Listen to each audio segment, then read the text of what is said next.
वैसे तो देखो, फूल होली ये तो केवल हम लोगों ने अपने बचाव के लिए बना ली है। बाकी होली तो वृंदावन आओ आप, होली के समय आओ ब्रजमंडल, तब पता चले होली कहते किसको है। ऐसी होली होती है महाराज, दीखत नाही बूझत नाही नर और नारी, यही नहीं पता चलता नारी कौन है और नर कौन है। क्यों? अब गाएंगे, रसिया को नार बनाओ री रसिया को। सब गोपियां ठाकुर जी को पकड़ के नारी बना देती हैं। आहा, कितना सुंदर भाव है। काजल लगाती हैं, बिंदिया लगाती हैं, झुमका लगाती हैं, नथवेसर पहनाती हैं, लहंगा पहना देती हैं ठाकुर जी को। और फिर ठाकुर जी हाथ जोड़ते हैं, अब तो छोड़ दो। बोले नहीं, अब यार यशोदा के निकट नचाओ री, अब ये छोरी बन गो, अब यार यशोदा के पास ले चलो, वहां नाचे को। तो होली में तो सब आनंद है। एक प्रकार से होली पर्व का तात्पर्य क्या है? व्यक्ति अपने स्तर बनाता है, जीवन में परिश्रम करके अपना एक स्तर बनाता है, और उस स्तर पर पहुंचने के बाद उसके अंदर अभिमान आ जाता है, उसके अंदर पदेशना आ जाती है, कई सारी चीजें आ जाती हैं एक पद मिलने के बाद। पर होली में उसको उठा करके नीचे ही फेंका जाता है। सारे अभिमान तुम्हारे नष्ट, सारे पदेशना खत्म, जितने चटकदार तुम कपड़े पहनते हो सब फाड़ दिए जाएंगे, सब रंग बिरंगे कर दिए जाएंगे। एक प्रकार से अहम शून्य करने का, दीन बनाने का पर्व है होली। स्वयं हमारे वृंदावन बिहारी लाल होली खेलते हैं सबके साथ। होली पे आओ कभी, बिहारी जी के मंदिर में प्रवेश करोगे तब का रूप फोटो खिंचाना बाहर, और जब बिहारी जी के मंदिर से निकल के आओगे तो बिफोर आफ्टर 2 फोटो रखना, दोनों में पता चल जाएगा वृंदावन की होली कैसी। और हमारे यहाँ तो होली भी बड़ी लंबी चलती, 40 दिन की होली होती है। वसंत पंचमी से प्रारंभ होती है और रंग एकादशी के बाद तक भी चलती है कई जगह। तो ऐसा होली का त्योहार, उसके तो अद्भुत भाव हैं, लेकिन सूक्ष्म में इस बार हमारी होली जयपुर में थी। जयपुर में लाल जी ने होली खेली थी, मोदी परिवार ने कथा कराई थी। इतना आनंद आया, इतना आनंद आया। रोज कथा होती, कथा के बाद फिर ठाकुर जी पधारते कुंज में, और वहां उनकी होली होती। एक दिन लड्डू की होली हुई, एक दिन लठमार हुई, एक दिन रंगों की हुई। बड़ा आनंद आया। तो कथा के विश्राम में 1-2 पद गाएंगे होली के, आप लोग आनंद से ठाकुर जी को विदा करके जाना। आज प्रसंग तो बहुत हैं, पर जितना भाव हो सकेगा उनको स्पर्श करके कथा को विश्राम की ओर ले चलेंगे। भगवान का विवाह रुक्मिणी जी के साथ में सुसंपन्न हुआ। बंधुओं, किशोरी जी जो हैं ये ठाकुर जी के ही प्राण हैं, ठाकुर जी को हृदय हैं। ठाकुर जी जब प्रतिबिंब में स्वयं को देखते हैं तो प्रतिबिंब में दिखने वाला जो स्वरूप है वो किशोरी जी है। ये रहस्य समझना अति दुर्लभ है, सबके लिए संभव नहीं है, और जो समझ जाए वो फिर कुछ और समझने योग्य बचेगा नहीं। इसलिए हमारी किशोरी जी जो हैं ये आज तक रहस्य ही हैं वृंदावन में, और कुछ बातें ऐसी हैं वो रहस्य ही रहें तो अच्छी। तो हमारी श्री जी, हमारी किशोरी जू, हमारी लाडली जू, ये रहस्य ही हैं। हम कितना भी बता लें, बड़े बड़े संत, बड़े बड़े ऋषि, बड़े बड़े महात्मन कब से बोलते आ रहे हैं, लेकिन आज तक भी ना तो कोई श्री जी को समझ पाया और ना ही कोई श्री जी को समझा पाया। ना समझाने वालों में इतनी योग्यता कि वो समझा सकें, और ना समझने वालों में इतना गुण कि वो समझ सकें। नारद भक्ति सूत्र में नारद जी महाराज कहते हैं प्रेम इज इक्वल टू क्या होता है?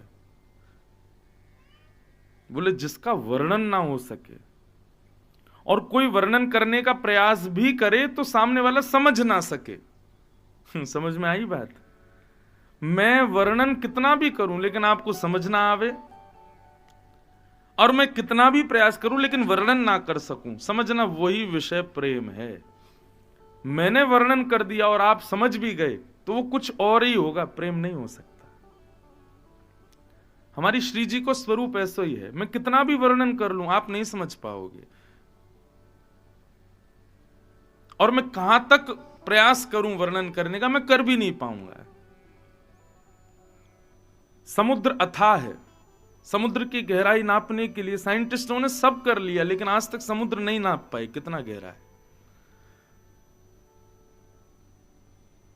क्यों? क्योंकि वो नापने का विषय नहीं है, मापने का विषय नहीं है। ठीक वैसे ही जितने भी श्रेष्ठ भाव विद्यमान हैं उनको केवल स्वीकार करो, उनको ज्यादा समझने की जरूरत नहीं है। हमारी श्री जी उसी प्रकार का एक भाव है। स्वयं ठाकुर जी नहीं समझ पाए तो हम कहां समझें। ऐसी हमारी लाडली जो श्री जी, लोग कहते हैं उनसे ब्याह क्यों नहीं हुआ ठाकुर जी का। ब्याह के लिए दो लोगों का होना बहुत जरूरी है, लेकिन श्याम सुंदर और किशोरी जी दो हैं ही नहीं, एक ही है।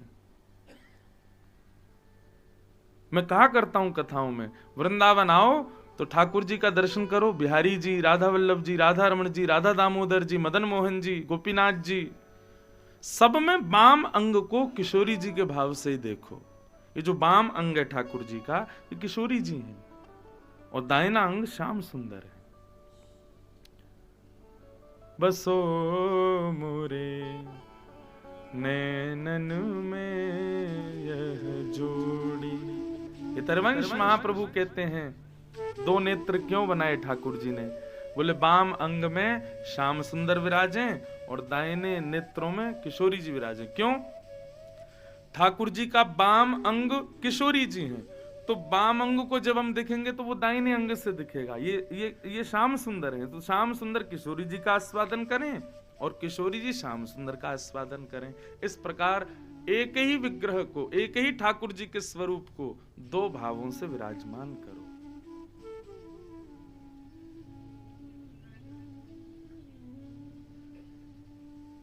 तो श्री जी अलग नहीं है, बस एक लीला के विस्तार के लिए, प्रेम के विस्तार के लिए, रसिक जनों के हृदय के प्रसन्नता के लिए बस एक लीला का संवरण किया है श्री जी ने। बाकी वो विलग नहीं है, उनमें कोई अंतर नहीं। हमारे वृंदावन में बिहारी जी, आप कभी बिहारी जी को दर्शन करो, लहंगा ही पहनते हैं रोज। क्यों? वो पहले श्री जी को प्रसादी की जाती है, ऊपर श्री जी की प्रसादी ठाकुर जी पहनते हैं। ठाकुर जी एक प्रकार से पुरुष स्वरूप हैं, लेकिन ठाकुर जी को श्रृंगार सबरो ऐसा है जैसे श्री जी को होवे, जैसे कोई कन्या को श्रृंगार होवे, ऐसा श्रृंगार हमारे ठाकुर जी करें। क्यों? क्योंकि श्रृंगार श्री जी को है। या हमारे ठाकुर जी आंखन में काजल लगाएंगे, गले में माला आदि पूरे गहने पहनेंगे, बाजूबंद पहनेंगे, पैरन में पायल पहनेंगे, ये कोई पुरुष को श्रृंगार तो ना है। लेकिन श्री जी की प्रसादी बना करके ठाकुर जी पहने, या हमारे सबरो श्रृंगार, सर्वांगीण अंग को श्रृंगार ऐसा है मानो श्री जी ही खड़ी हो। बिहारी जी के दर्शन रोज किए? ठाकुर जी पजम्मा में, ठाकुर जी पीतांबरी में, ठाकुर जी एक प्रकार से बहुत कम धारण करें। आप हाँ अक्षय तृतीया वाले दिन आओ, उस दिन ठाकुर जी लगेंगे कि हाँ आज श्याम सुंदर खड़े हैं। बाकी के दिन तो लहंगा फरिया में ही रहे, तो यूं ही लगे कि श्री जी ही खड़ी हैं सामने, क्योंकि श्रृंगार श्री जी का है।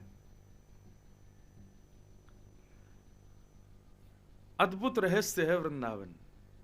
हम कहां तक कहें और आप कहां तक सुनो, उसकी कोई अथाई नहीं है, समझ ही नहीं पाओगे। तो इसलिए विवाह के लिए दो लोगों का होना आवश्यक है, और श्याम सुंदर और किशोरी जी दो हैं ही नहीं, एक ही है। राधा कृष्ण स्वरूपाम्बै कृष्णम राधा स्वरूपिणो, दोनों एक ही है।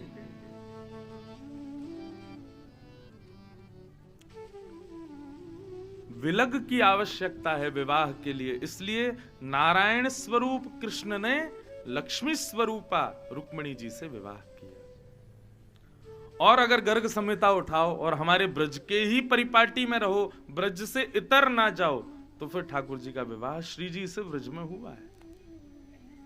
नंद नंदन कृष्ण जो व्रज में विराजते हैं वो श्री जी के ही हैं, वो कभी यहां से नहीं जाते। देवकी नंदन ठाकुर जी का विवाह हुआ है रुक्मणी जी के साथ।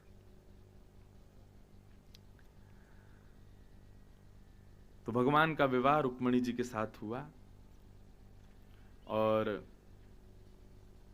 समस्त यदुवंशियों ने आशीष प्रदान किया। ठाकुर जी का प्रथम विवाह रुक्मणी जी के साथ में सुसंपन्न हुआ। बंधुओं, रुक्मणी कौन है? लक्ष्मी। और लक्ष्मी सिवाय नारायण के किसी के नहीं होती। इसलिए हमारे शास्त्राज्ञा करते हैं कि जो भी लोग बहुत धन कमाते हैं, धन सभी कमाते हैं, कौन नहीं कमाता, सब कमाते हैं, धन के प्रति या तो मातृ भाव रखो या फिर पुत्री भाव रखो, कभी पत्नी का भाव मत रखना। पत्नी का भाव मतलब ये मेरा धन है, मैं इसका स्वामी हूं, ऐसा कभी विचार मत करना। ये मेरा धन है, नहीं, मेरी मां है या मेरी पुत्री है, इस प्रकार का भाव धन के प्रति रखो। स्वामी का भाव कभी धन के प्रति मत रखिएगा, नहीं तो आप में और रावण में कोई अंतर नहीं। रावण ने भी लक्ष्मी की स्वामी बनने का प्रयास किया, सीता जी का स्वामी बनने का प्रयास किया, उसकी गति क्या हुई सबको पता है। रावण विद्वान भी खूब था, रावण के पास धन भी खूब था, रावण के पास ऐश्वर्य भी खूब था, रावण के पास सारे गुण थे। कभी अगर आपको नंबर देने हों तो वैसे तो राम जी हमारे सबसे आगे हैं, लेकिन अगर एक सामान्य दृष्टि से अगर आप देखो तो हर जगह पर रावण का एकाध अंक ज्यादा ही हो जाएगा। लेकिन जब चरित्र की बात आती है तो रावण शून्य है,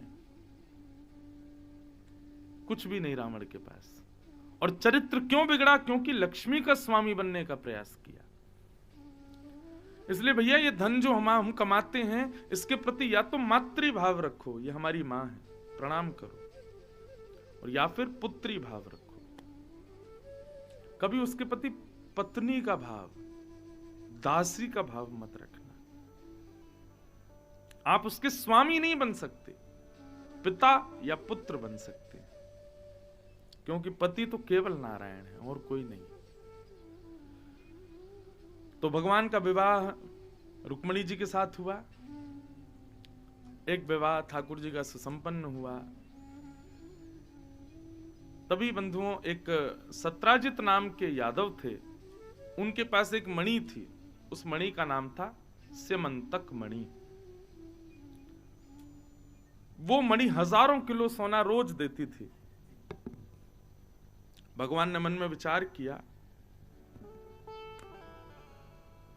इतनी बढ़िया मणि हजारों किलो सोना रोज देती है, परंतु अकेला एक आदमी हजारों किलो सोने का क्या करेगा? कोई औचित्य नहीं है। बंधुओं देखो, धन यदि बढ़ रहा है ना, तो ठाकुर जी ने आपको योग्य समझा है, इसीलिए धन बढ़वा रहे हैं। परंतु किस योग्य? कि आप उससे असहायों की सहायता करो, अयोग्यों का भला करो, जो जरूरतमंद हैं उन लोगों की सेवा करो। इसलिए ठाकुर जी धन धान्य बढ़ाते हैं, इसलिए नहीं कि तुम ही उसका उपभोग करो। बहुत ध्यान से सुनिएगा, धन का वर्धन ठाकुर जी बड़ी कृपा करके करते हैं, और वो इसलिए करते हैं क्योंकि ठाकुर जी आपको जिम्मेदारी दे रहे हैं, इसीलिए धन आपका बढ़ रहा है कि भैया जितने लोग अयोग्य हैं, जितने लोग असहाय हैं, जितने लोग दीन हैं, उनकी सहायता करो, उसका उपभोग मत करो।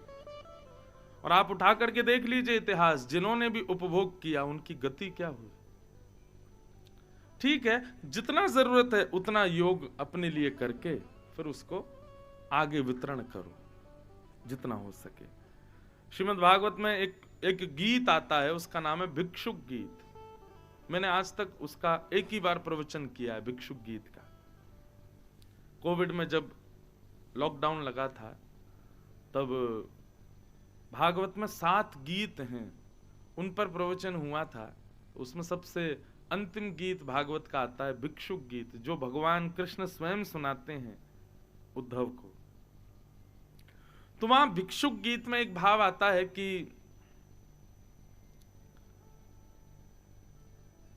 जो व्यक्ति अति धनवान होने के बाद भी अपने धन का व्यय नहीं करता, अपने धन को खर्च नहीं करता, उसके पंच देव रुष्ट हो जाते हैं।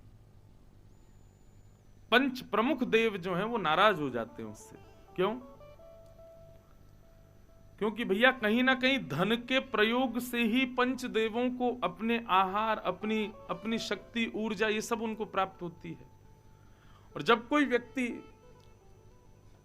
धन होते हुए भी उसका व्यय नहीं करता तो पंचदेव निश्चित रुष्ट होते हैं। क्योंकि चला लक्ष्मी चलम प्राणम चलम जीवत यौवनम चला चले संसारे धर्म एको ही निश्चल। धर्म निश्चल है, बाकी सब चलायमान।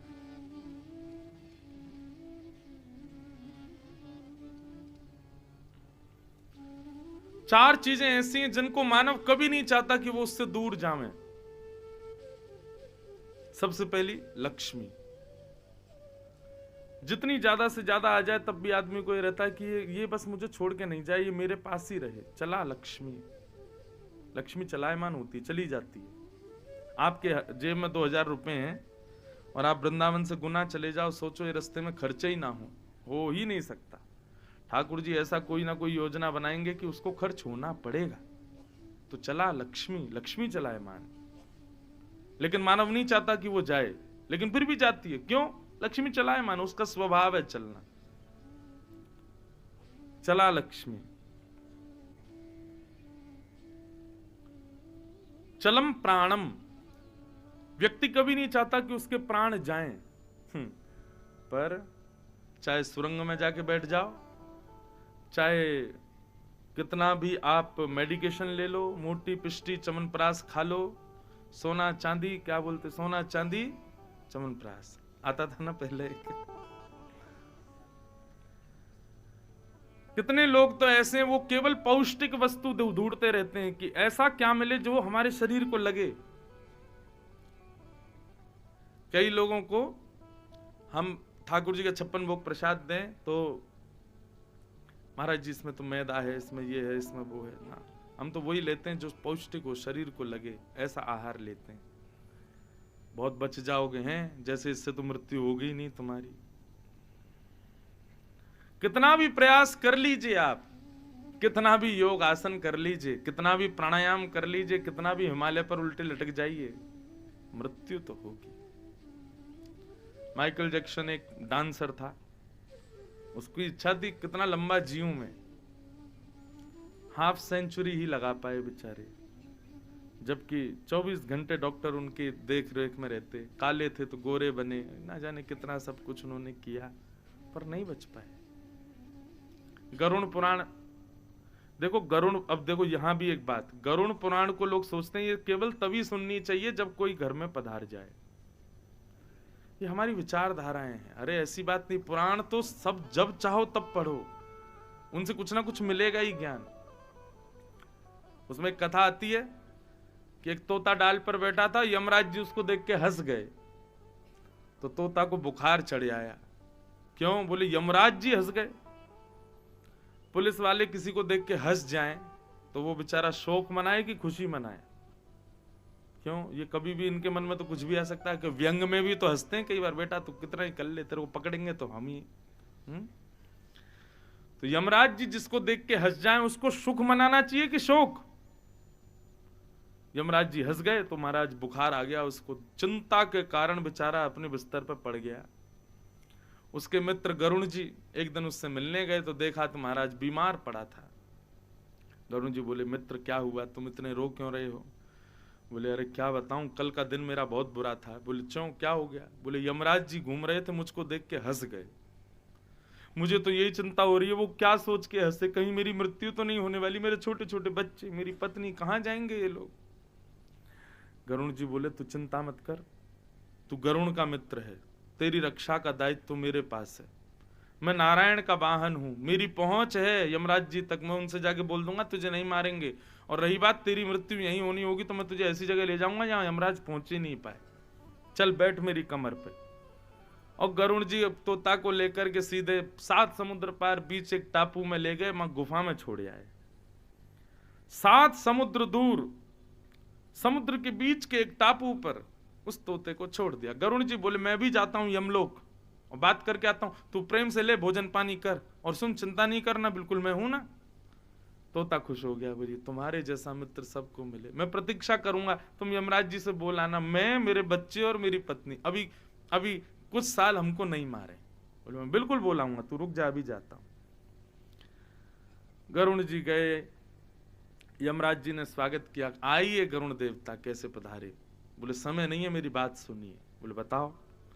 कल आप कहीं गए थे जंगल में, वहां डाल पे मेरा मित्र तोता बैठा था, आप उसको देख के हंसे क्यों? किसी भी कारण से हंसे हों, लेकिन आपको इस प्रकार नहीं करना चाहिए, वो मेरा मित्र है, क्यों हंसे आप? यमराज जी बोले अच्छा तो वो जो वहां उस सरोवर के पास वृक्ष पे जो बैठा था तोता वो?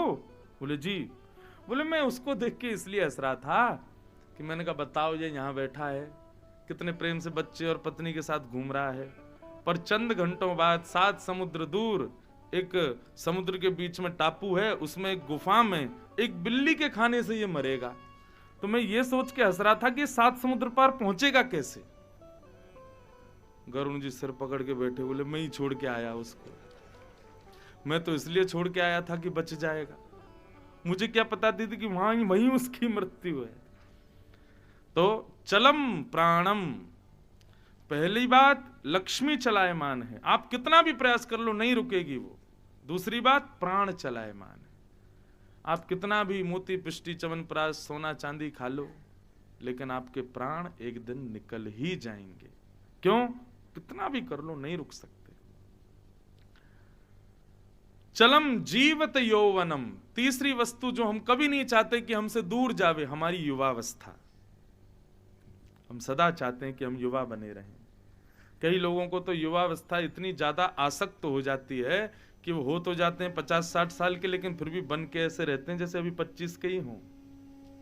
और हर परिवार में एक व्यक्ति ऐसा होता ही है।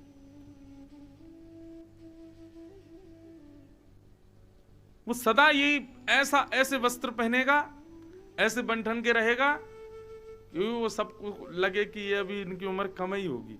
और ऐसे लोग जो है सब जगह अपनी उम्र और पूछते, आपको पता है मैं कितने साल का हूं, बताओ कितने साल का हूं। सामने वाला अगर कह दे, गलती से सच बोल दे 55 के हो, तुम्हारी आंख ही खराब है, तुमको दिखा ही नहीं। अब है वो 60 का, लेकिन उसको चाहिए कि सब बोले मैं 35 का हूं, मैं 30 का हूं। युवावस्था नहीं रुकती। ये जितनी हाथों की ताकत, पैरों की ताकत, मुखमंडल का तेज, आंखों की ऊर्जा, सब एक दिन जाएगी। युवावस्था ये भी नहीं रुकती। तो लक्ष्मी नहीं रुकती, प्राण नहीं रुकते, युवावस्था नहीं रुकती। चौथी वस्तु जो हम कभी नहीं चाहते कि हमसे दूर जाए, हमारा परिवार, हमारे मित्र, हमसे प्रेम करने वाले, हमारा सम्मान करने वाले। एक दिन सब बदल जाएंगे, सब उल्टा होगा। प्रेम करने वाले ही आपको कभी ना कभी गाली भी देंगे। वही परिवार के लोग जो आपके बगैर रहते नहीं, वही आपको कंधा देके लेके जाएंगे शमशान। वही पत्नी जो आपके साथ 7 जन्म रहने का फेरे लेगी, आपको निभाएगी, 7 जन्म तुम्हारे संग रहूंगी, घर के द्वार के आगे भी नहीं जाएगी जब अर्थी जाएगी। चला चलेति संसारे, संसार सब चलायमान है, केवल एक हैं जो कभी आपको छोड़ के नहीं जा सकते, और वो हैं हमारे मदन गोपाल, हमारे ठाकुर जी। लक्ष्मी चली जाएगी, प्राण चले जाएंगे, वैभव चला जाएगा, परिवार चला जाएगा, युवावस्था चली जाएगी, लेकिन ठाकुर जी की भक्ति कभी आपको छोड़ के नहीं जा सकती। बचपन में करोगे तब भी रहेगी, युवावस्था में करोगे तब भी रहेगी, वृद्धावस्था में करोगे तब भी रहेगी। धर्म एको ही निश्चल, लाल जी कभी नहीं जाएंगे। हमारे पूज्य पिताजी महाराज, इससे बड़ा प्रमाण क्या दूं। 8 वर्ष की आयु में घर छोड़ के वृंदावन, यमुना के पल्ली पार हमारा गांव जहां पिताजी का जन्म हुआ, वहां से गुरुदेव के 8 वर्ष की उम्र में आ गए। 14 वर्ष की उम्र में पहली कथा की। 14 वर्ष का बालक आज के युग में कितना चंचल होता है, लेकिन पहली कथा 14 वर्ष की उम्र में, और 8 वर्ष की उम्र में माता पिता का त्याग। फिर उसके बाद आज पिताजी की आयु 63 के आसपास, 63 ही है, और 1500 से अधिक कथाएं कर चुके, जो कि भारत में सबसे ज्यादा है। 8 वर्ष की उम्र में जितना प्रेम श्री कृष्ण से था, 63 वर्ष की उम्र में भी उतना ही प्रेम है। भागवत जी ने उनको कभी नहीं छोड़ा। बालावस्था में भी साथ थी, युवावस्था में भी साथ थी, विवाह के बाद भी साथ थी। तीनों हमारी बड़ी बहन, तीनों के विवाह में भी भागवत जी साथ थी। अब हम कथा करने लगे, अब भी भागवत जी साथ हैं। पिताजी अब थोड़े वृद्धावस्था की ओर जा रहे हैं, अब भी भागवत जी साथ हैं। कितने लोगों ने साथ छोड़ा और पकड़ा होगा, लेकिन भागवत जी ने कभी हमारे पिताजी को नहीं छोड़ा, हमारे पिताजी ने भी कभी उनको नहीं छोड़ा। यही बात है, धर्म एको ही निश्चल, धर्म निश्चल है, बाकी सब चलायमान है। इसलिए बंधुओं, उससे प्रेम निभाओ, उससे प्रीति बनाओ, उससे संबंध बनाओ जो आपको कभी ना छोड़े, और वो श्री कृष्ण है।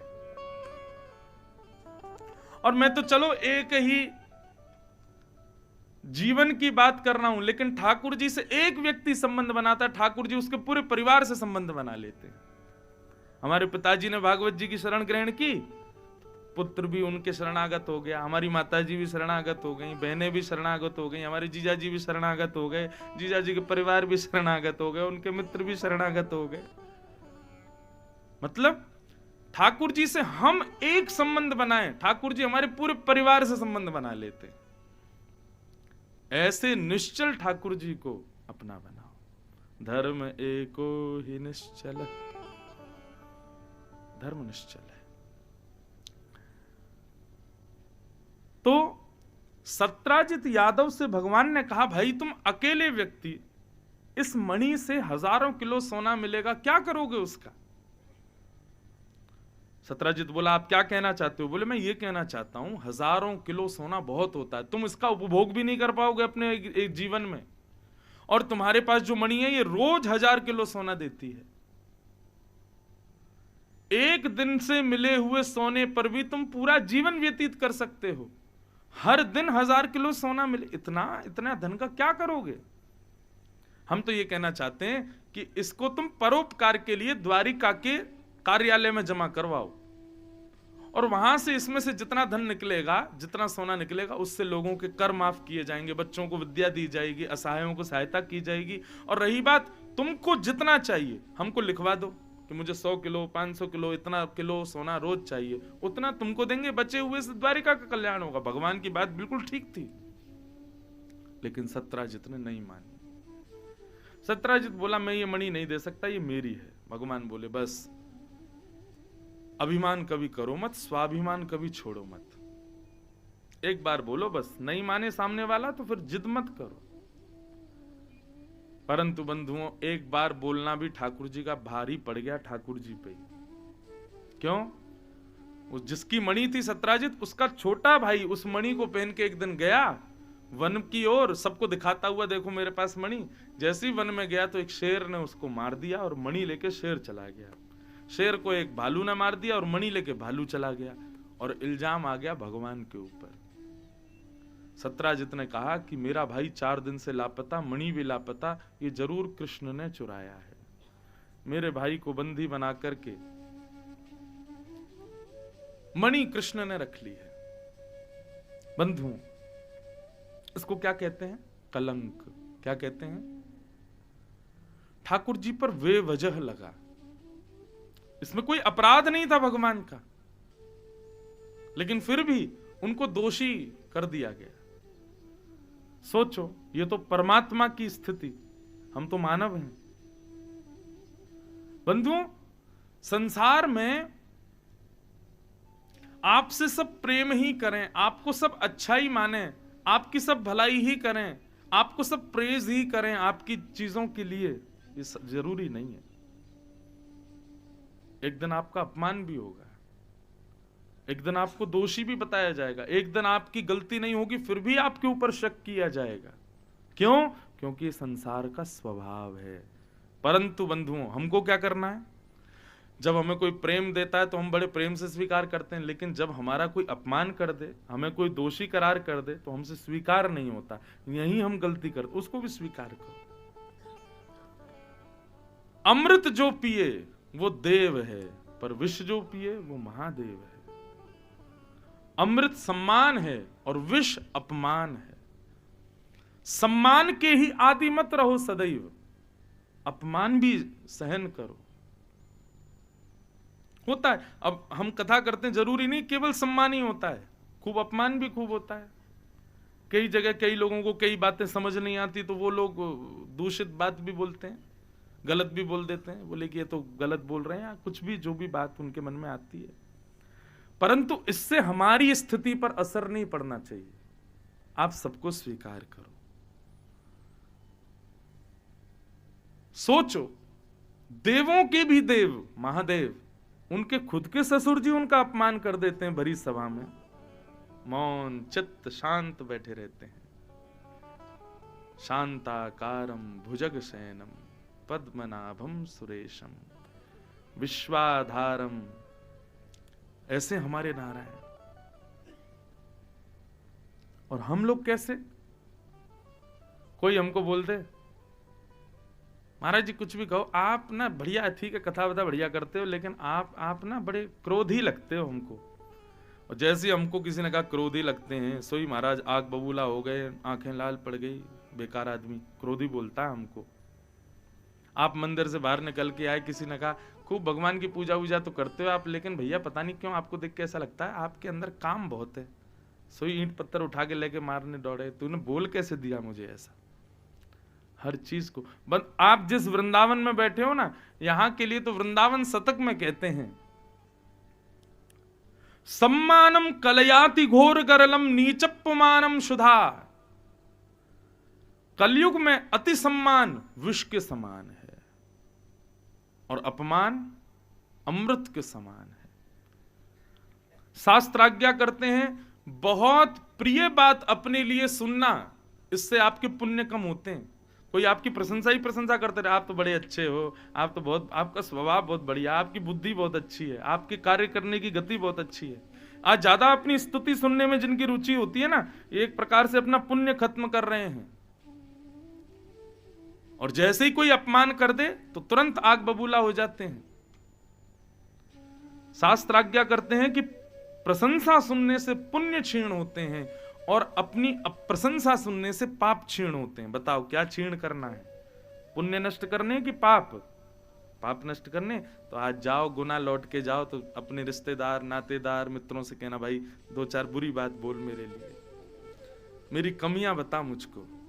तुलसीदास जी कहते हैं, निंदक नियरे राखिए, अपने निंदकों को सदैव पास रखो। क्यों?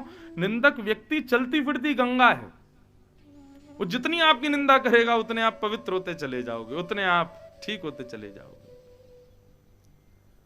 बंधुओं, निंदा के बात पर हृदय पर असर ना पड़ना, अपने कार्य की गति पर असर ना पड़ना, ये भगवान की बहुत बड़ी कृपा है। व्यक्ति की निंदा हो जाती है तो वो विचलित हो जाता है, मेरी निंदा कैसे हो गई। हम व्यासपीठ पर बैठे, बहुत निंदा होती है, सच बता रहे हैं। कई बार मुझे कोई बता दे, महाराज जी आपके बारे में ऐसा लोग कह रहे हैं, तो मैं तो मुस्कुरा, मैं मत बताओ मुझे क्या करना है, वो कह रहे हैं तो कहने दो। आपने ऐसा क्यों बोला, ये क्यों बोलते हो, आप कथा में ऐसा क्यों कह देते हो। निंदा तो होती है और सहना पड़ेगा। हमारे जब लालजी नहीं बचे निंदा से, तो हम कैसे बच जाएं। सहो, संस्कृत में सहते शब्द के दो अर्थ होते हैं। सहते शब्द का पहला अर्थ होता है सहना, और सहते शब्द का दूसरा अर्थ होता है जीतना। विनोबा भावे एक संत हुए महाराष्ट्र के, वो इस कड़ी को जोड़ते हुए कहते हैं, जो सहेगा वही जीतेगा। जिसने अपने जीवन में कभी सहा ना हो वो जीत नहीं सकता।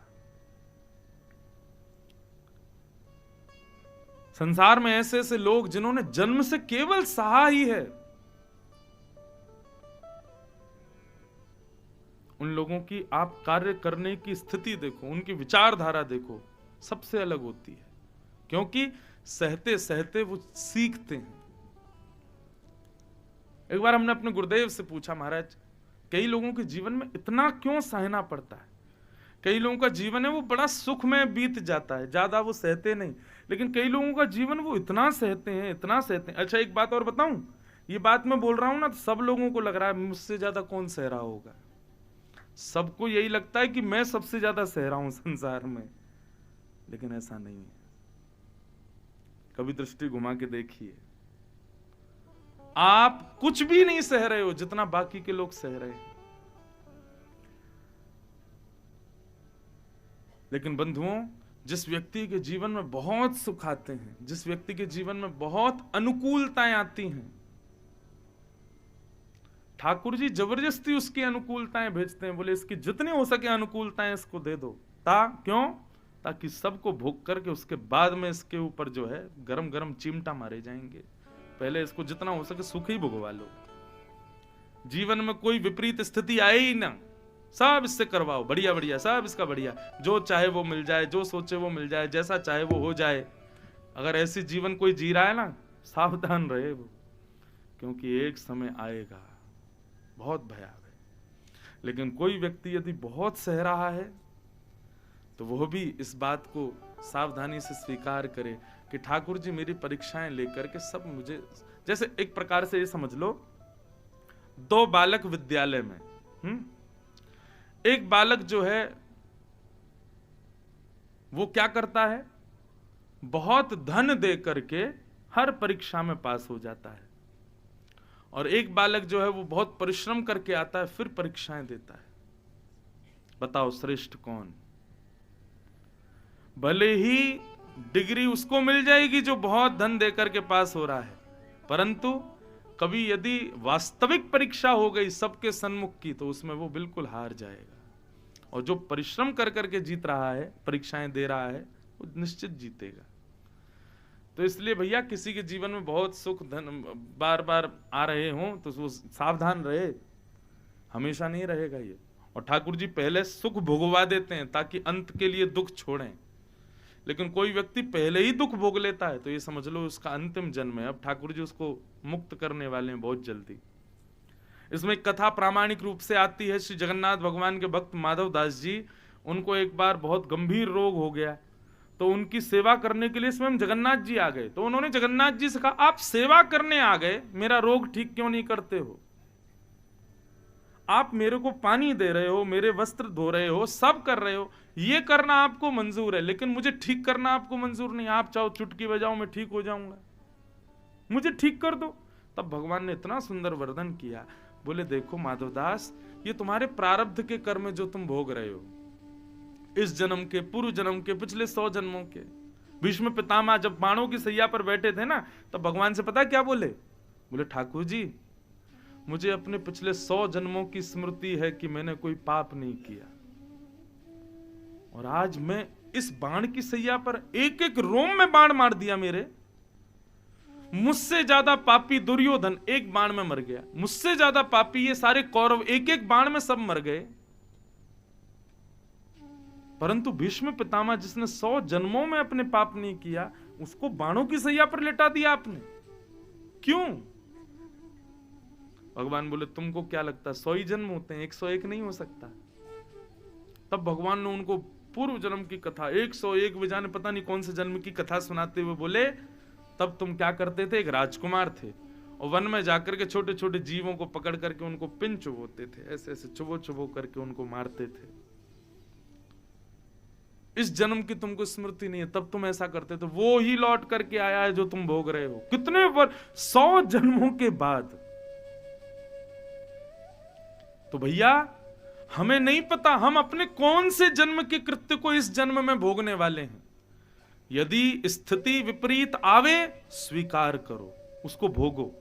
क्यों? क्योंकि भगवान माधवदास जी से कहते हैं, बोले तुम्हारे प्रारब्ध के कर्म है माधवदास जो तुम भोग रहे हो, अगर मैंने इसको ठीक कर दिया तो ये बच जाएगा, जो तुमको भोगना है वो बच जाएगा, और वो बचा हुआ जो उसको भोगने के लिए तुमको पुनर्जन्म लेना पड़ेगा। इसलिए मैं इसी जन्म में तुमसे भुगवा रहा हूं, ताकि यहीं पे तुम इसको नष्ट कर लो, अपने प्रारब्ध को, और इसको नष्ट करके तुम मेरे हो जाओ, फिर तुमको दोबारा जन्म ना लेना पड़े। सावधान हो जाइए वो लोग जिनके जीवन में बहुत विपरीत स्थितियां आती हैं। एकांत में बैठ करके खुशी मनाइएगा। क्यों? ठाकुर जी आपको मुक्त कर रहे हैं। ठाकुर जी आपके प्रारब्धों को इसी जन्म में नष्ट कर देने वाले हैं। इसीलिए बार बार कभी देह की विपत्ति आ जाती है, कभी मानसिक विपत्ति आ जाती है, कभी बौद्धिक, कभी किसी ना किसी प्रकार से कोई ना कोई कष्ट आता रहता है। ठाकुर जी बहुत जल्दी मुक्त करने वाले हैं। सह लो, इस जन्म में सह लीजिए।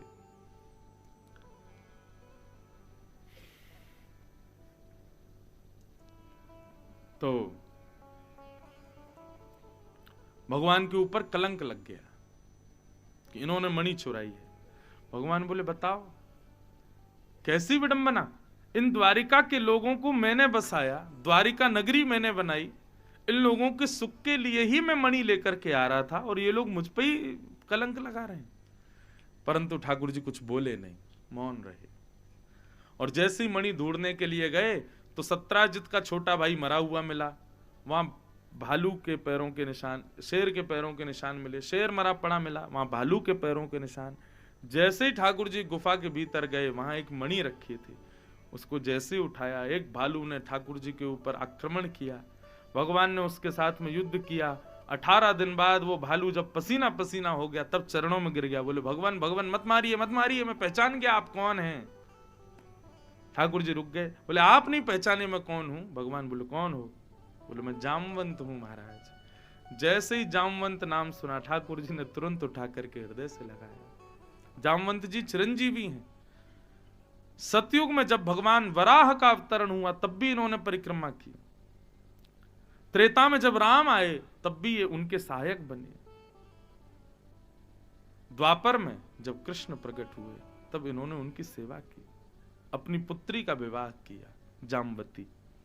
और कलयुग में भी जीवित हैं, हिमालय पर रह के तपस्या करते हैं।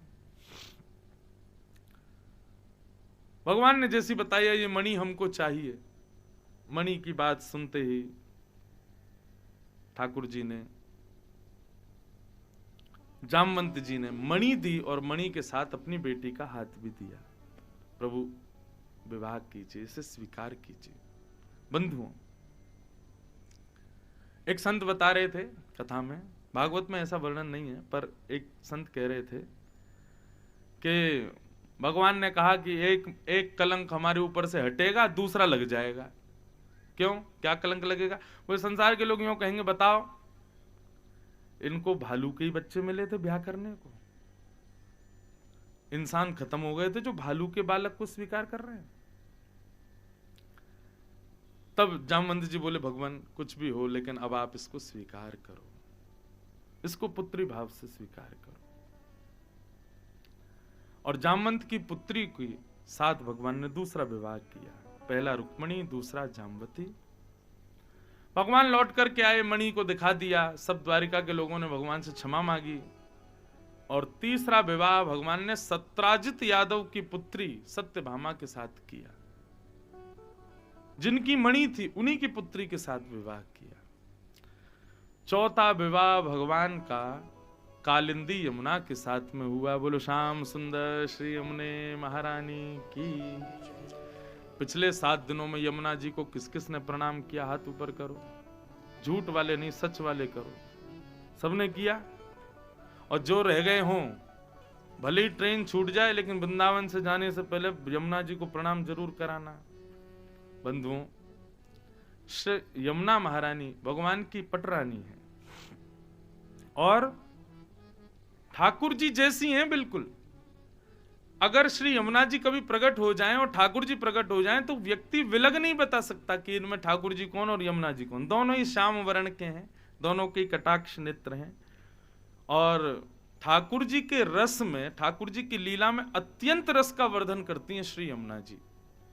हमारी यमुना जी का पान स्नान ये तो बाद की बात है, बस दूर से देख भर लो उनको। देखने मात्र से वो पुण्य प्राप्त होता है जो गंगा में 100 से अधिक डुबकी लगाने से प्राप्त होता है। वो गंगा यमुना जी को केवल देखने मात्र से वो पुण्य प्राप्त हो जाता है। और सबसे बड़ा पुण्य बताएं, कोई पुण्य मिले नहीं मिले, लेकिन यमुना जी को प्रणाम करने से व्यक्ति की यम यातना नहीं होती, कभी उसको कभी यमलोक नहीं जाना पड़ता यदि कोई व्यक्ति यमुना जी को प्रणाम करे। लेकिन बंधुओं एक बात मेरी सुनो, कई लोग क्या करते हैं, कथा के छोटे छोटे भाव काट करके डाल देते हैं, सब लोग फिर उसको वायरल करते हैं। अब इस प्रकार की बात को लोग काट देंगे कि महाराज जी कह रहे हैं यम यातना नहीं भोगनी पड़ती यमुना जी को प्रणाम करने से, तो इसका मतलब जो कामी हैं, जो भोगी हैं, जो अपने माता पिता का विद्वेष करते हैं, पत्नी को छोड़ देते हैं, बच्चों के साथ में दुर्व्यवहार करते हैं, किसी का धन हड़प लेते हैं, ऐसे लोग यमुना जी को प्रणाम कर लेंगे तो क्या उनको यम यातना नहीं होगी? बात पूरी सुनिएगा। यमुना जी को प्रणाम करें और अपने समस्त कुभावों को यमुना जी में अर्पित कर दें और वचन दें कि हे यमुना मैया, हमने बहुत पाप किए, परंतु आप हमारे हृदय को पवित्र करो। हम वचन देते हैं आज के बाद नहीं करेंगे। यदि ये वचन दे करके प्रणाम करोगे तब यमुना जी यम यातना दूर करेंगी, नहीं तो महाराज चोरों की भीड़ लग जाएगी यमुना जी के तट पर। हे यमुना मैया, उसका मंगलसूत्र चुरा के आए, आप दर्शन करके पवित्र करो, यमलोक नहीं जाना पड़े। हे यमुना मैया, हम उसके साथ दुर्व्यवहार करके आए, आप कृपा करो। हरिद्वार और वृंदावन में तो चोर ही चोर हो जाते, क्यों? वहां स्नान करने से पाप दूर होते हैं, यहाँ दर्शन करने से दूर होते हैं। ऐसा नहीं, पहले वचन दो यमुना जी को। हम मद्यपान करते हैं, हम सिगरेट पी लेते हैं, हम गलत काम करते हैं, हम भक्ष भक्ष खाते हैं, हम ऐसा व्यवहार करते हैं, हे यमुना मैया आज के बाद नहीं करेंगे। आपको वचन देते हैं, ये बात कहकर के जब आप दंडवत करोगे यमुना जी आपको पवित्र कर देगी। और कहीं आपने वचन देने के बाद में किया, आप यमुना जी को वचन दे गए और उसके बाद यदि आपने वो कृत्य किया तो फिर यमुना जी यमराज जी से कहेंगी इसको यमलोक में भी वो यातना देना जो किसी को नहीं देते हो। क्यों? इसने वचन देने के बाद में भी गलत किया। तो भैया ये जितने भी क्रियाएं बताई जाती है ना, प्रायश्चित की, पाप मुक्त होने की, स्नान करने से पाप दूर हो जाते हैं, परिक्रमा लगाने से पाप दूर हो जाते हैं, हनुमान जी पचोला चढ़ाने से, ये जहां जहां भी भारत में या पूरे विश्व में जहां भी ये बात कही जाती है कि ये करने से पाप दूर, वो तभी होगा जब आप वहां पे वचनबद्ध होगे कि हम आगे से नहीं करेंगे, तभी पाप दूर होंगे। ऐसे पाप दूर थोड़ी हो जाते हैं, गंगा जी में कोई भी कूद जाए पाप नष्ट हो गए। वचनबद्ध हो पहले।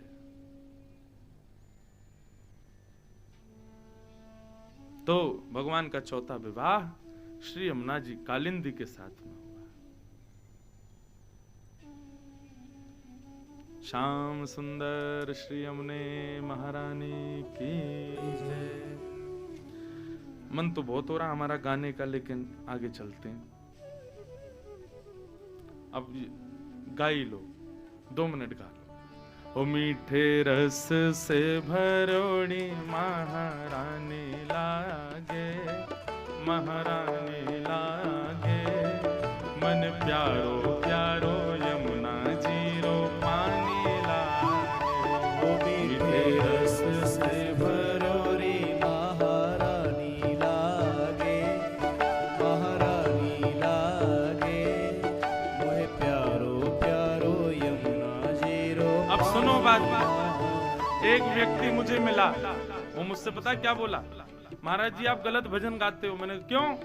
बोले आप कहते हो प्यारो प्यारो, नहीं कारो कारो या फिर खारो खारो। अरे मैंने कि हम अपनी यमुना जी को कारा खारा क्यों बोले, हम तो उनको प्यारा बोलेंगे। अब बताओ, लोग इसमें भी बोलते हैं कि आप उनको प्यारो क्यों बोल रहे हो, बताओ। अरे भैया श्री यमुना जी प्यारी हैं, तभी तो कृपा करती हैं। कारी और खारी हम क्यों बोले अपने यमुना जी को कारी हैं कि वो खारी हैं? हम तो प्यारी बोलेंगे। इसलिए कारो कारो खारो खारो मत बोलो, प्यारो प्यारो बोलो। मोहे प्यारो प्यारो यमुना जीरो पानी लागे, मोहे प्यारो प्यारो यमुना जीरो पानी लागे।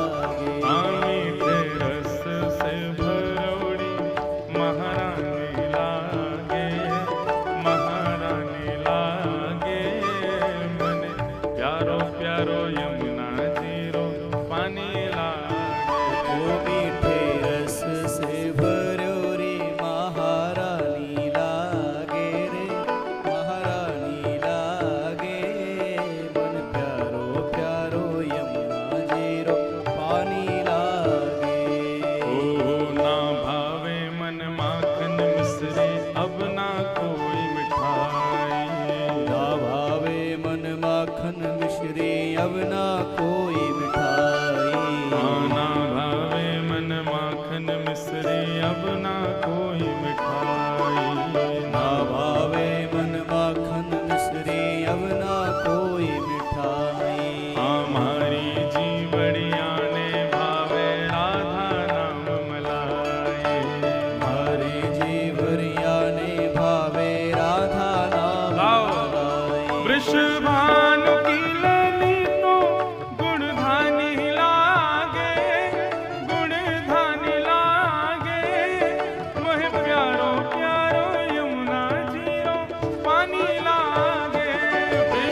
गाइए भाव से। प्यारो यमुना जीरो पानी लागे, मीठे रस से भरोड़ी महारानी लागे, महारानी लागे। मोहे प्यारो प्यारो यमुना जीरो पानी लागे। मीठे रस से भरोड़ी महारानी लागे, महारानी लागे। श्याम सुंदर श्री यमुने महारानी। जीरो पानी लागे।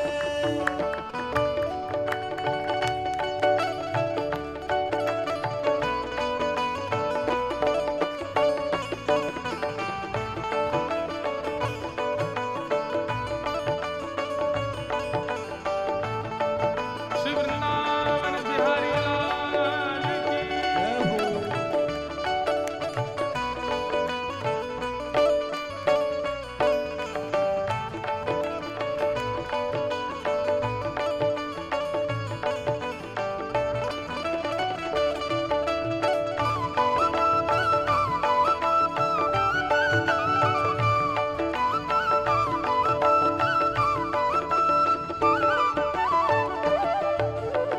राधा राधा नाम रटत है जो नर आठों याम। राधा राधा नाम रटत है जो नर आठों याम। राधा राधा नाम रटत है जो नर आठों याम। राधा राधा नाम रटत है जो नर आठों याम। तिनकी बाधा दूर करे श्री राधा राधा नाम। इनकी बाधा दूर करे श्री राधा राधा नाम। तिनकी बाधा दूर करे श्री राधा राधा नाम। इनकी बाधा दूर करे श्री राधा राधा नाम। हे राधा नाम में सफल जिंदगानी लागे, जिंदगानी लागे। मोहे प्यारो प्यारो यमुना जीरो पानी लागे। ओ राधा नाम में सफल जिंदगानी लागे, जिंदगानी लागे। मोहे प्यारो प्यारो यमुना जीरो पानी लागे। मीठे रस से भरोड़ी महारानी लागे, महारानी लागे। मोहे प्यारो प्यारो यमुना जीरो पानी लागे। मीठे रस से भरोड़ी महारानी लागे, महारानी लागे। मोहे प्यारो प्यारो यमुना जीरो पानी लागे। मोहे प्यारो प्यारो यमुना जीरो पानी लागे। मोहे प्यारो प्यारो यमुना जीरो पानी लागे। मोहे प्यारो प्यारो यमुना जीरो पानी लागे। मोहे प्यारो प्यारो यमुना जीरो पानी लागे। श्याम सुंदर श्री यमुने महारानी की। ऐसी श्री यमुना महारानी के साथ ठाकुर जी का विवाह हुआ। सूरदास जी से किसी ने पूछा कि भगवान, भारत में बहने वाली नदियों में सबसे श्रेष्ठ जल किस नदी का है? सूरदास जी बोले, सबसे श्रेष्ठ जल गंगा जी का है। तब किसी वैष्णव ने कहा, आप तो कृष्ण उपासक हैं, आप तो ब्रज में रहते हैं, वो ब्रजवासी तो श्री यमुना जी को श्रेष्ठ बताते हैं, पर आप गंगा जी को श्रेष्ठ बता रहे हो। सूरदास जी ने इतना सुंदर उत्तर दिया, बोले आपने नदियों के बारे में पूछा इसलिए मैंने गंगा का नाम लिया। यमुना जी नदी थोड़ी है, यमुना का जल तो अमृत है। यमुना तो हमारे लाला की पटरानी है, वो नदी थोड़ी है। तो बोले प्रेम भाव में इतनी उत्सुक हो गई कि जल बनकर के बहने लगी, बाकी वो नदी थोड़ी है। यमुना जी को नदी माना भी नहीं जाता। श्री यमुना जी तो ठाकुर जी की पटरानी है। बड़े भाव हैं यमुना जी के भी। हमारे लाल जी जब कहीं जाते हैं ना, तो जो झारी जी हैं, जल जिसमें रहता है लाल जी का, वो आगे चलेगा ठाकुर जी पीछे चलते हैं। अभी जैसे आज बंबई भी जाएंगे तो झारी जी का जल आगे आगे लेके चलेंगे एक वैष्णव, पीछे पीछे लाल जी चलेंगे। क्यों? यमुना जी जहां जहां जाती हैं वहीं वहीं ठाकुर जी जाते हैं। फ्लाइट में भी बैठेंगे तो पहले यमुना जी विराजेंगी, फिर लाल जी विराजेंगे। कई भाव अनंत उसके हैं, विस्तार का समय नहीं।